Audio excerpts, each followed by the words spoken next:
what brought you here won't get you there. So how do you grow without burning what you have previously built? What I mean by that is, how do you develop a mentoring and coaching attitude in your company to learn and develop best practices to continue a sustainable growth? Welcome to the Agile Digital Transformation Podcast, where we explore different aspects of digital transformation and digital experience with your host, Tim Butera, Content and Community Manager at AgileDrop. Hello, everyone. Thank you for tuning in. Our guest today is Cyril Coste, Chief Digital Officer and Digital Transformation Advisor. Cyril is among the very top B2B influencers and digital transformation experts worldwide. Today's episode will be roughly divided in two parts. Cyril and I will first discuss the importance of having a growth mindset in driving digital transformation. Then we'll take a look at de-siloing and how challenging organizational bias is key here. Welcome, Cyril. It's great to have you with us today. Is there anything you'd like to add to the introduction? No, that was perfect, Tim. Thank you very much. Okay, then I'll dive right into our first topic, and that is growth mindset. I want to start with a basic question. So what does it mean for a person to have a growth mindset? Like, what are some of the typical characteristics of having a growth mindset? That's a good question, and it's not a simple answer, I'm afraid. You have different ways to see what does growth mindset means. You can see it from a personal development perspective. You can see it from a business perspective. You can see it as psychological perspective. So I'm just going to try to stay at the business level, okay? Okay, yeah, that makes sense. Growth is at an individual level, the kind of ability to go beyond its own limitations. Our own limitations are usually built and based on our experience, background, and education. So a growth mindset is primarily the desire to learn in order to improve our outcome. What I mean by this is, in order to learn, you need to know what you need to learn, okay? And you don't learn in the same way when you are an adult as when you are a child. When you are a child or when you was a student, you was told what you needed to learn in order to pass your exam. When you become an adult, when you are a professional, let's forget the kind of personal development plans and you can develop with your HR in your company. But you need to identify yourself where to grow, what you need to improve. And it's very difficult to do it yourself because we have our own bias. We have own view or on idea of who we are, how we interact, how good we are with our skill set. So that's why it's important to develop trustful relationships with your colleagues, your clients, partners, in order basically to collect some feedback about, this is where you are good at, Tim, but, these are where you could really improve. Or, the market you are in is evolving this way. And if you don't have this type of skills, in 2-3 years, you are going to, to be deprecated and, the market will not want to work with you. So the first part to develop a growth mindset is really to identify his own weaknesses, or let's call them opportunities, and develop an attitude, an active attitude to collect feedback and knows from the best. So this is the second part of the growth mindset is how do you learn? Especially in digital, it's very difficult to find a fully developed, course online or at university where basically that will exactly match what you are looking for. So usually you will learn from asking questions, looking at how basically you're kind of people who know how to do. So it's really I don't like, mentoring, this kind, but it's really to identify, a coach, someone who can coach your skills. It can be in project management, it can be to manage your project better, it can be to improve your relationship with your clients, can be how to manage your team better, etc. And basically find someone who can help you by asking you questions, providing you, it can be a tool set, to help you grow. And because we are in a fast-moving environment, it's a continuous process. It kind of never stops. And I think if we see what we consider today growth mindset today versus 25 years ago when I started my career, this has nothing to do. Growth mindset there was pretty much focused on hard skills, while today we very much focus on soft skills and the importance to be also an inclusive workplace. And that basically, if you want to get most of your team and be the kind of best company in the market and understand better your customers and their needs, you also need to work a lot on your soft needs. That was a very long answer, I'm afraid, Tim. No, it's cool, but you covered quite a lot of really important stuff there. Like one of the first things that jump out to me was that you equated weaknesses as opportunities, actually. And I think that that's one of the keys of having a growth mindset. It's not weakness doesn't mean, failure doesn't mean weakness. Failure just means, there's something more to be done. There's something to improve upon. There's something more to learn. And I'm really glad you brought this up immediately. Yes, we are not perfect. And the most difficult part is to identify our weakness. As you say, there are opportunities.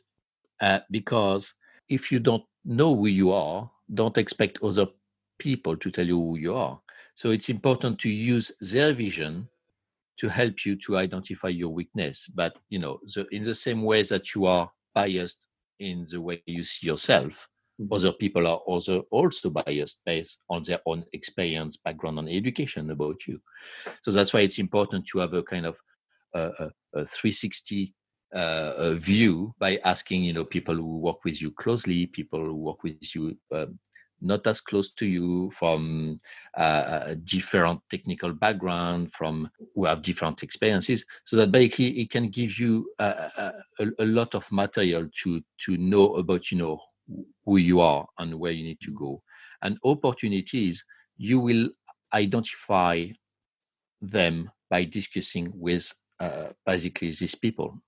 It's also very difficult on your own to identify what are these opportunities. Yeah, it's very, very hard to kind of take the objective stance and kind of go beyond yourself and kind of treat yourself in the same way, or see yourself in the same way as others would treat you, without having that outside nudge from somebody, as you said, maybe from a totally different technical background or professional background. And I think that understanding and realizing our weaknesses is basically the first step and the most essential step towards our ability to overcoming these weaknesses. Would you agree with that? Absolutely. It's in order to grow, you have this idea that basically at the end you are at a higher level than where you started. So you need to know where you are, and this is basically, let's stop calling them weaknesses, because this is maybe too negative. But basically, these opportunities, where whatever they are, as I said earlier, they can be hard skills, soft skills. It's all about an attitude. The growth mindset is about an attitude, about being positive about how you personally you're going to improve, and how this improvement is going to contribute to the improvement of your team, of your company, or people who are close to you. So it's primarily an attitude, and after it's a mechanism, if I can say it this way. Oh yeah, that's actually a good way of putting it. Yeah.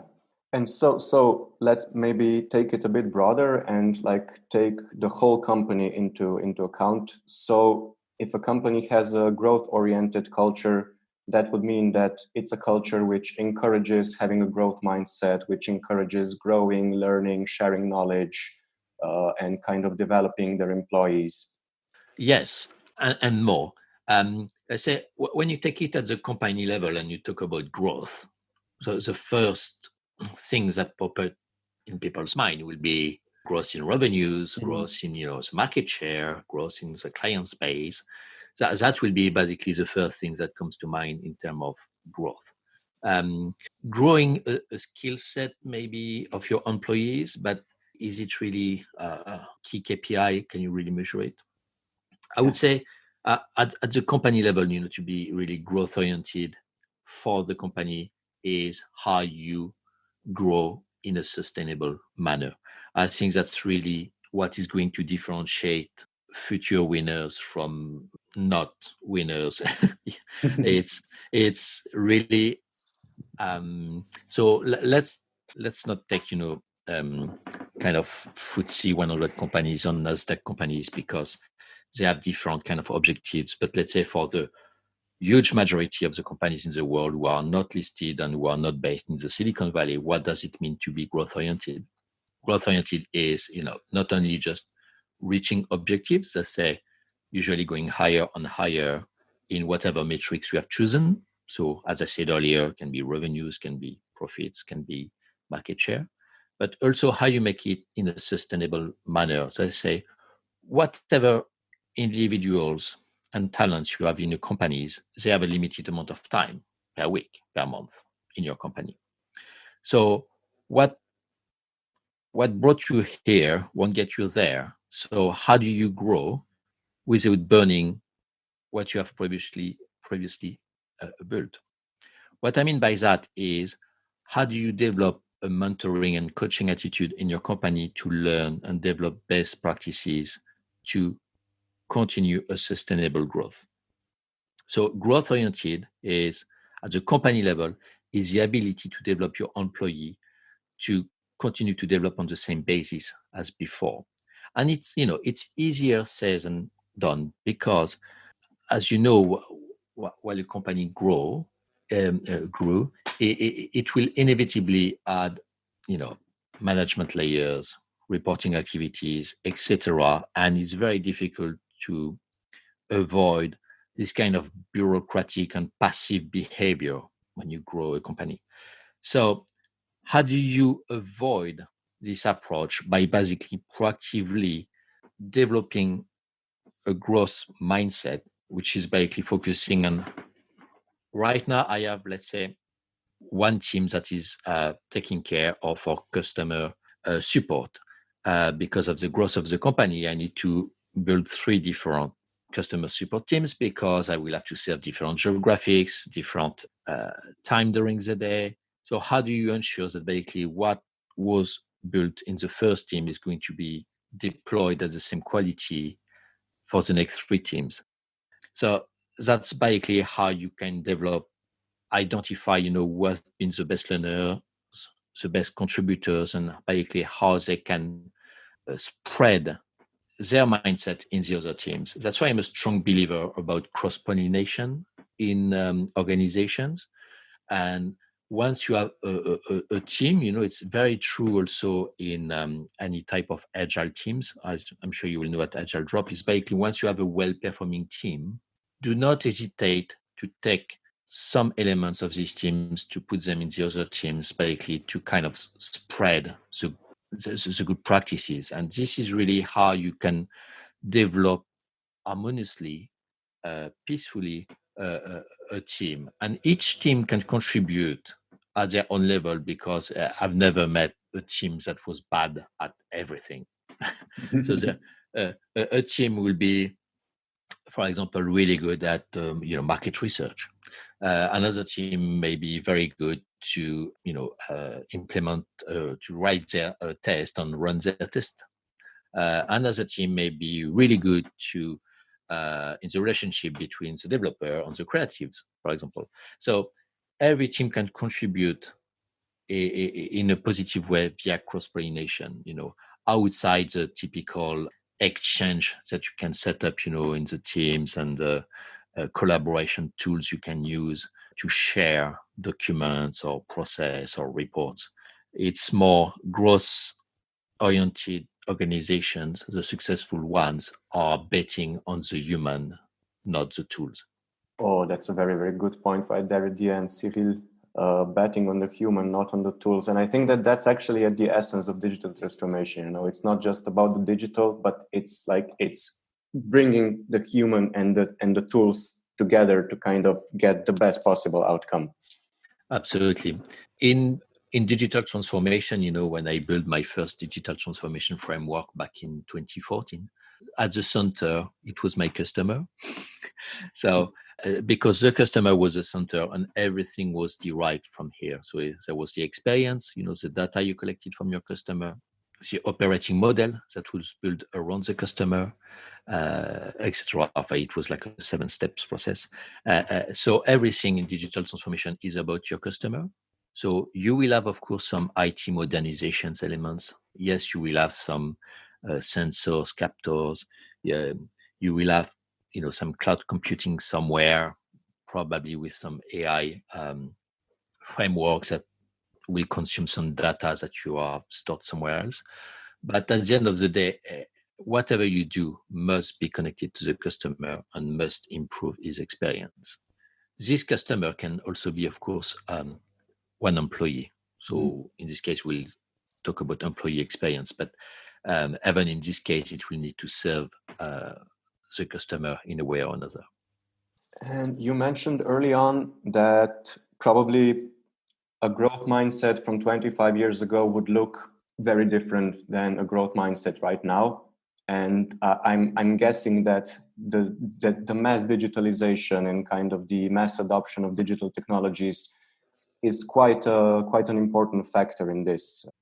Why is it so important to be growth oriented? Maybe even more important to be growth oriented in the digital era. And are there any special characteristics, any specialties of growth mindset in the digital as compared to before?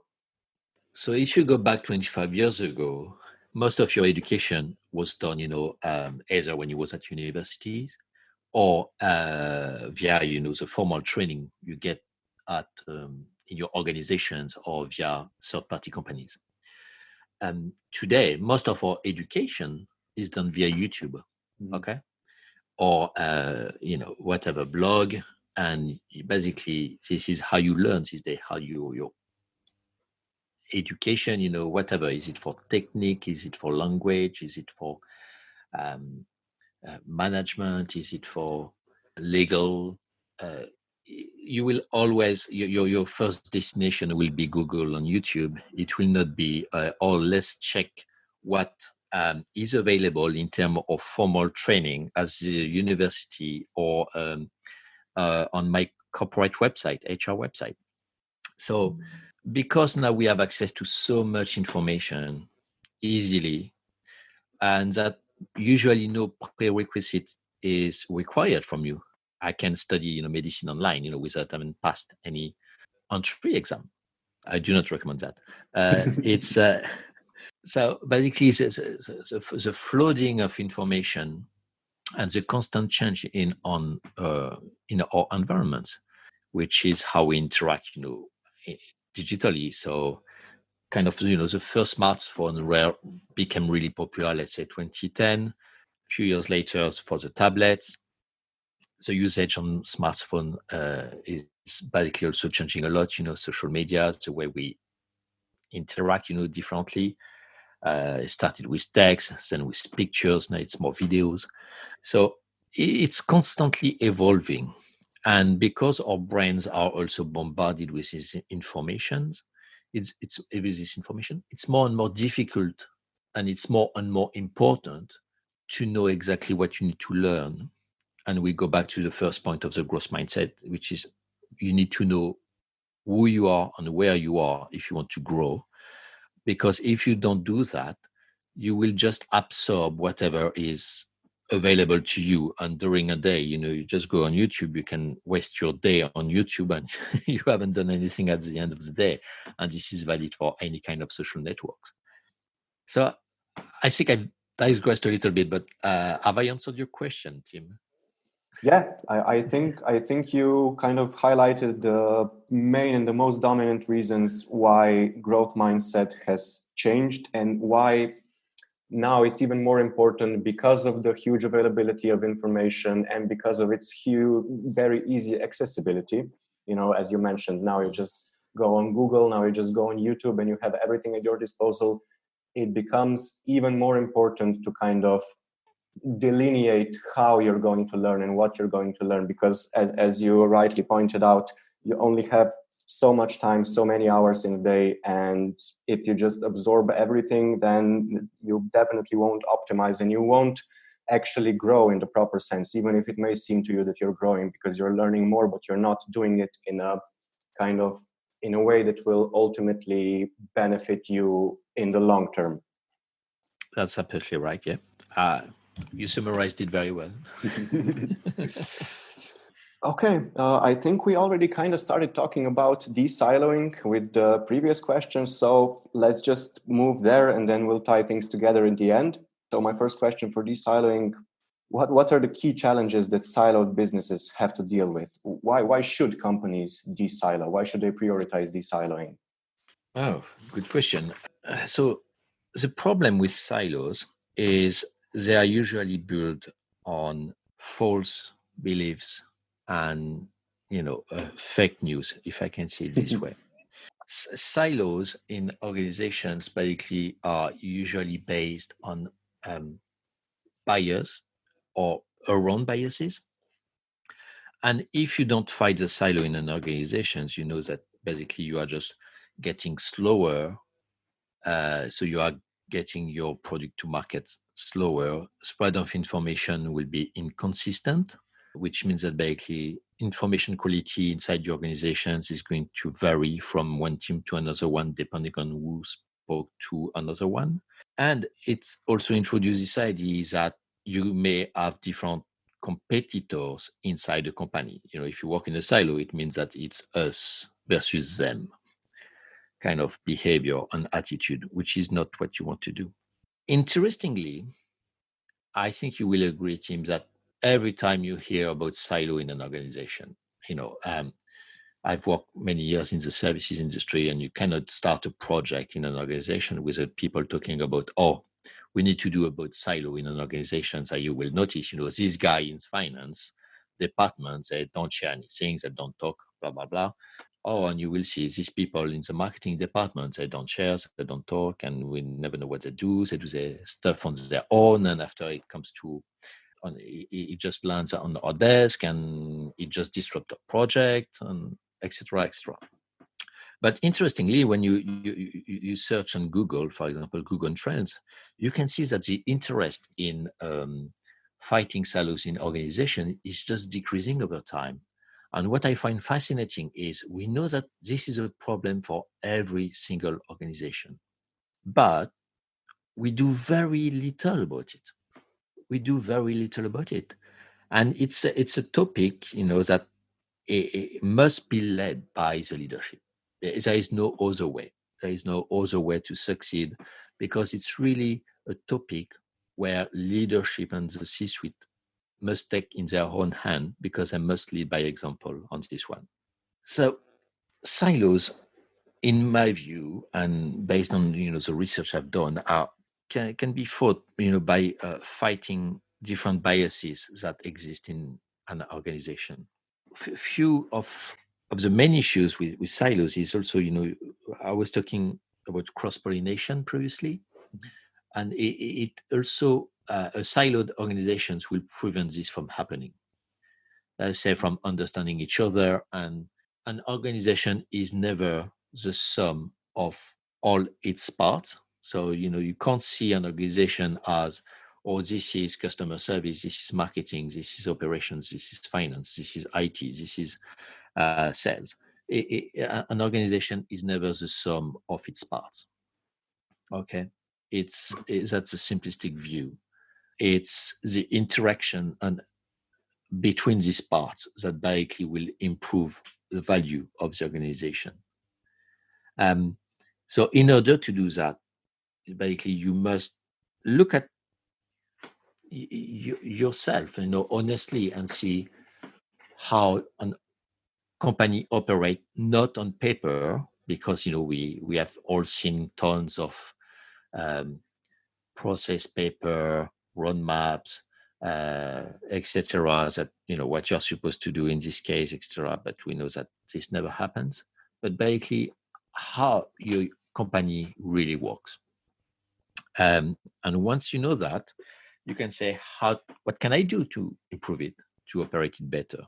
And this is where the bias come in play. I just stop here just to know that if you want to add something here, Tim. Oh, no. I just thought the next thing I wanted to ask is about bias. So you're following my thoughts perfectly. Okay. So I'm not covering here, bias are based on discriminatory factors, such as gender or ageism, this type of bias, basically that must be managed by, HR or a solicitor. So I'm talking about, the more day-to-day biases that basically just makes everybody's life a bit more difficult. So, for example, confirmation bias.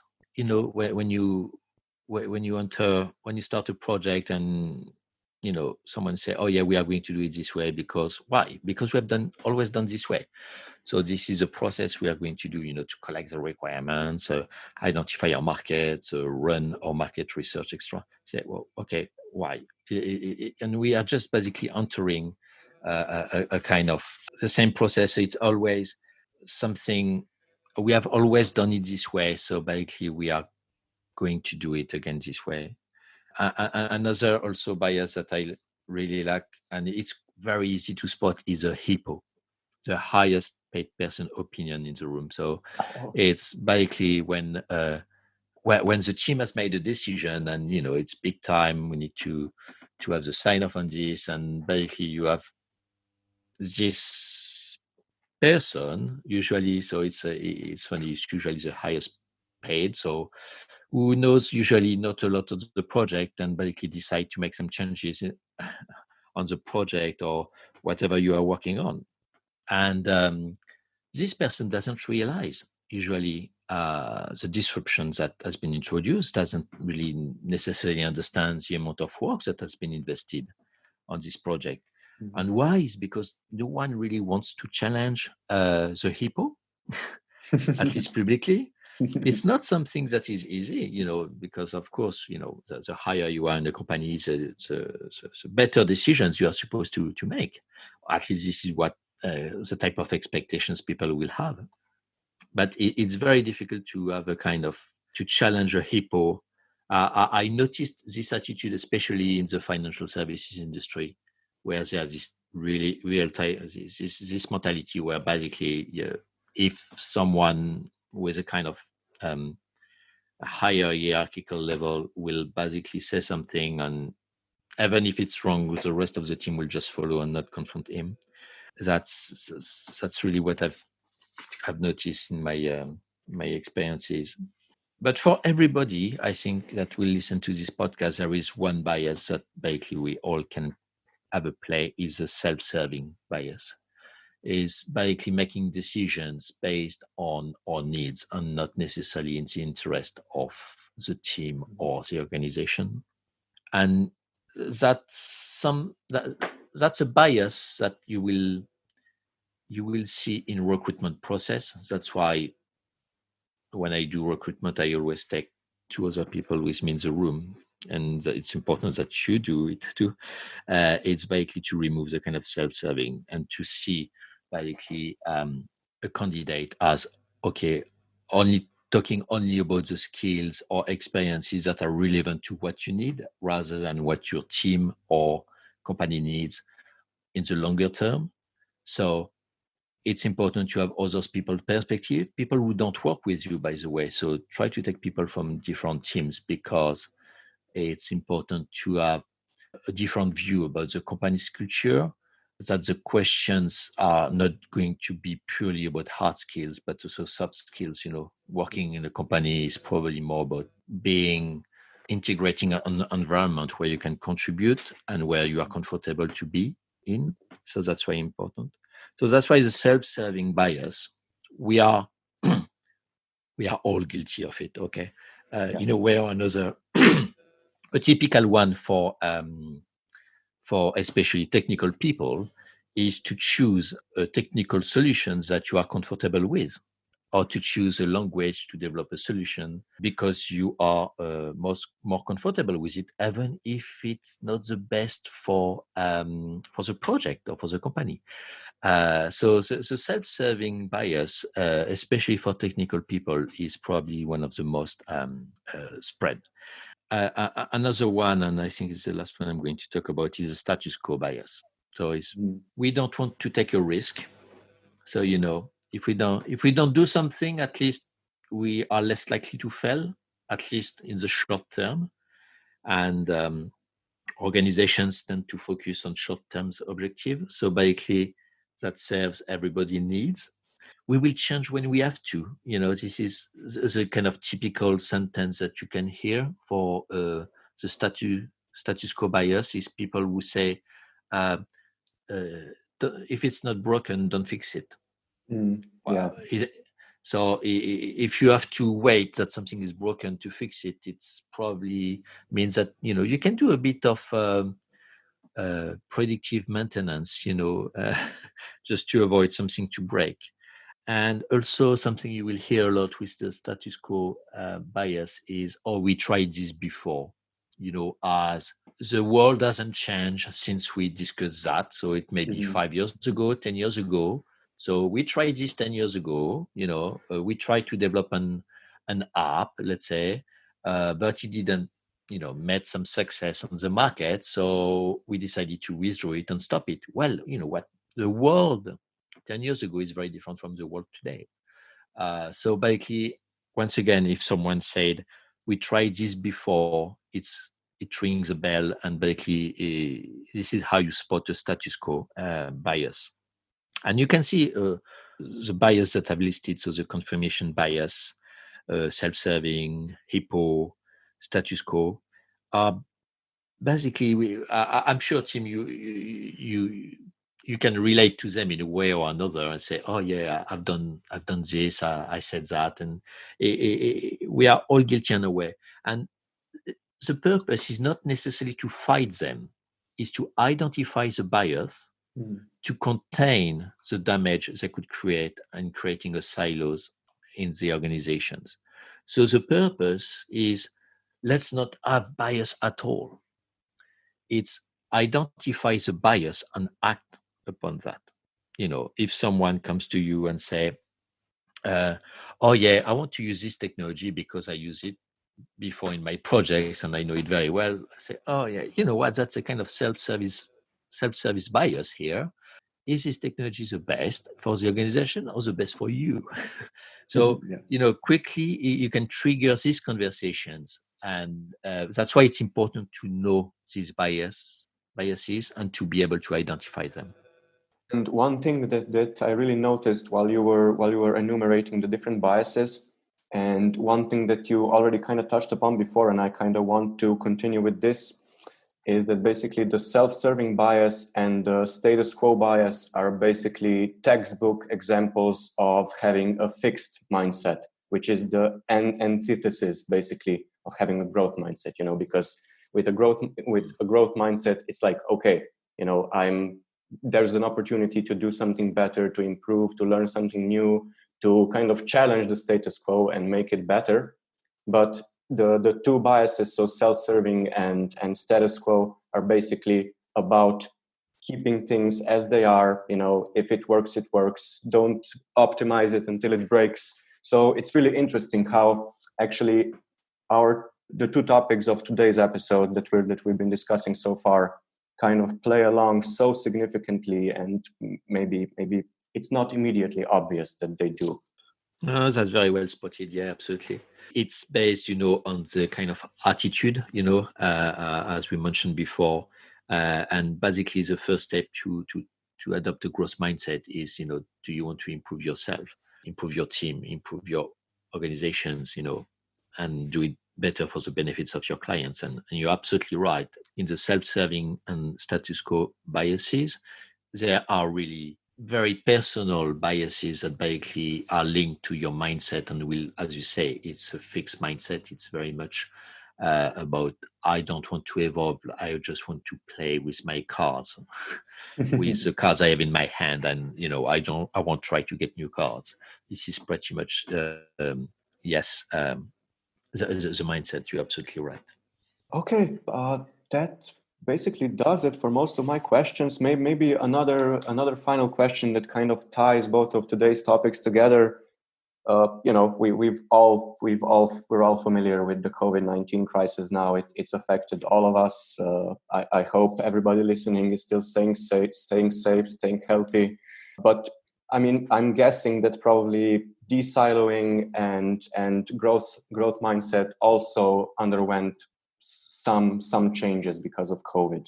Like, have you seen the current pandemic impact the two areas that we discussed today, and if so, in what ways?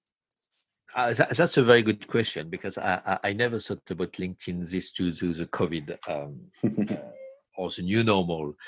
So that's very interesting. So what shocked me, I was working in Canary Wharf, when this started in London, and basically companies, huge companies, are like a few weeks really to completely change the way their personnel was going to work. It's easy to say, oh yeah, everybody works with a laptop from home. Well, firstly, does everybody have a laptop?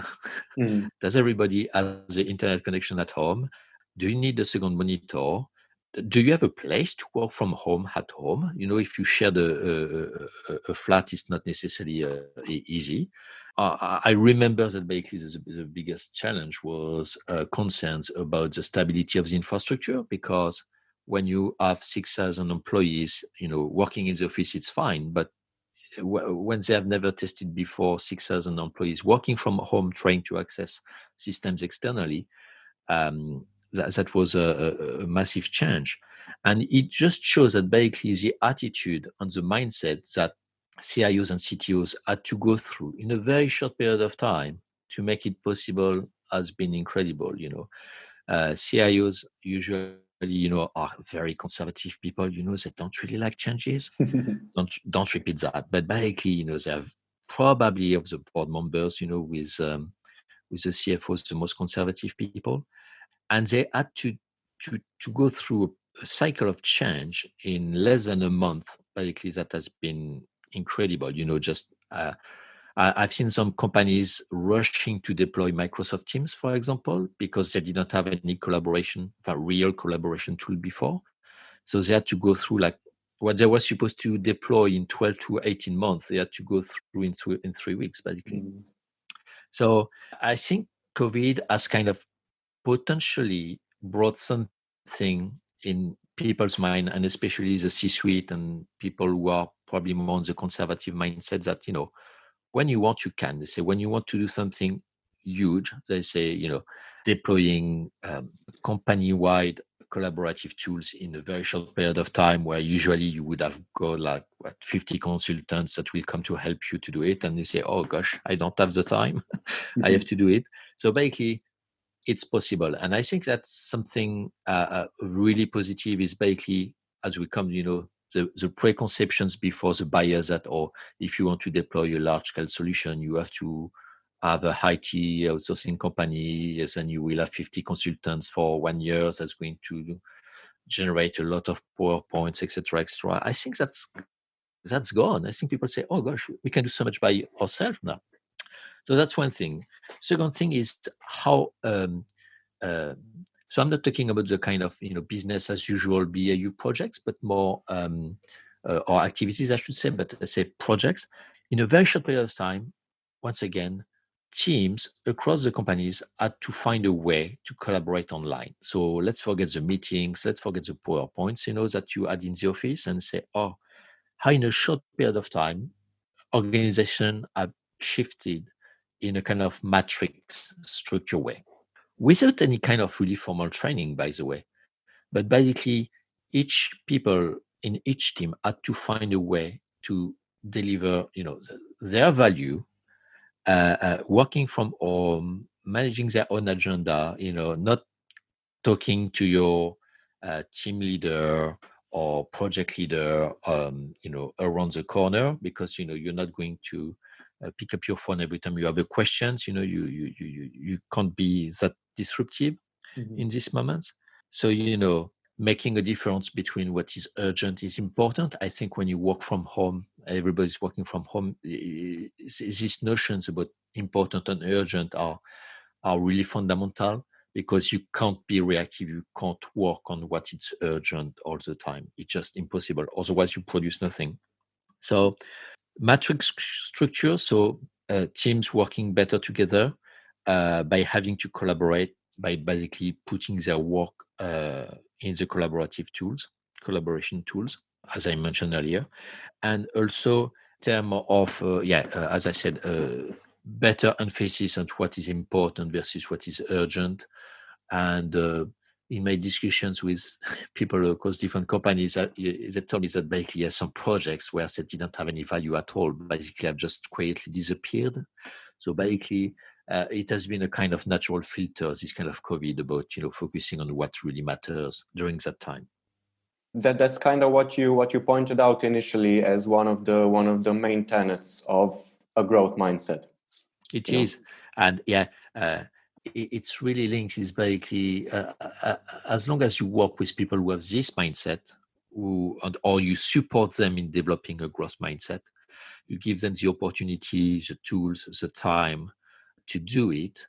When challenging times come, they will be there, and they will be basically ready to face the challenge. And some companies will do better at the end of this crisis, and I bet you that it will be how people enter this crisis, and their mindset, and how they wanted to work to work together, how they supported their employees, that basically will differentiate the winners from the not so winners.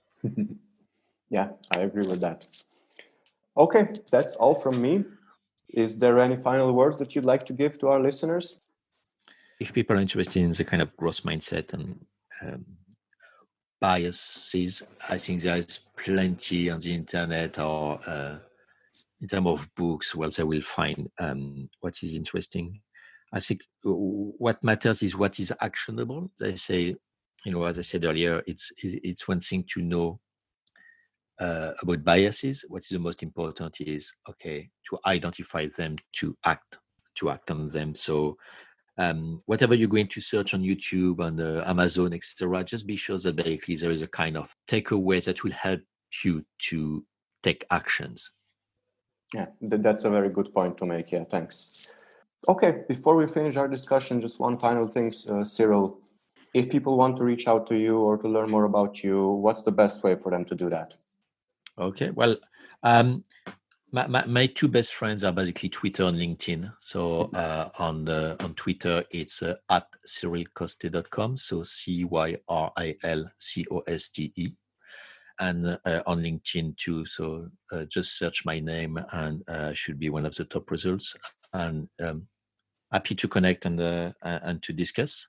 And if you have some coaching needs, and you want to discuss more business-related topics, you can contact me via email at cyril@cyrilcoste.com. So I bet Timmy will put my email somewhere. Yeah, no worries. Okay, that's good. Okay, thank you, Cyril, for taking the time to talk with me today. It was really, really, really great to have you as our guest. And to our listeners, that's all for this episode. Have a great day, everyone, and stay safe. Thanks for tuning in.